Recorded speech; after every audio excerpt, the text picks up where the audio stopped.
ભરૂચ જિલ્લામાં નર્મદા નદી પર ભારતનો પ્રથમ 8 લેન એક્સ્ટ્રા ડોઝડ આઇકોનિક બ્રિજ બનીને તૈયાર છે। તેની સાથે જ ઇન્ફ્રાસ્ટ્રક્ચર ક્ષેત્રમાં એક ઐતિહાસિક સિદ્ધિ પણ નોંધાઈ છે। કુલ 2.22 કિલોમીટર લંબાઈ ધરાવતો આ બ્રિજ દેશના સૌથી આધુનિક અને ટેકનિકલી એડવાન્સ બ્રિજોમાંનો એક ગણાય છે। દિલ્હી મુંબઈ એક્સપ્રેસવેના ભાગરૂપે બનેલો આ બ્રિજ દેશના બે મુખ્ય આર્થિક કેન્દ્રોને વધુ નજીક લાવશે। આ બ્રિજની સૌથી ખાસ વાત એ છે કે તેમાં એક્સ્ટ્રા ડોઝડ ટેકનોલોજીનો ઉપયોગ કરવામાં આવ્યો છે, જે બ્રિજને વધુ મજબૂત અને ટકાઉ બનાવે છે। બ્રિજના પાયલોનની ઊંચાઈ આશરે 29 માળની ઇમારત જેટલી છે, જે તેને દૃશ્યાત્મક રીતે પણ આકર્ષક બનાવે છે।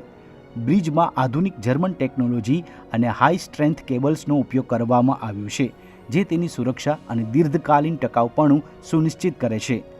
દિલ્હી મુંબઈ એક્સપ્રેસવે પર સ્થિત આ બ્રિજ વડોદરા, ભરૂચ, સુરત અને મુંબઈ જેવા મુખ્ય ઔદ્યોગિક શહેરોને ઝડપી અને સરળ કનેક્ટિવિટી આપશે, જેના કારણે લોજિસ્ટિક્સ ખર્ચમાં ઘટાડો થશે અને સમયની બચત થશે।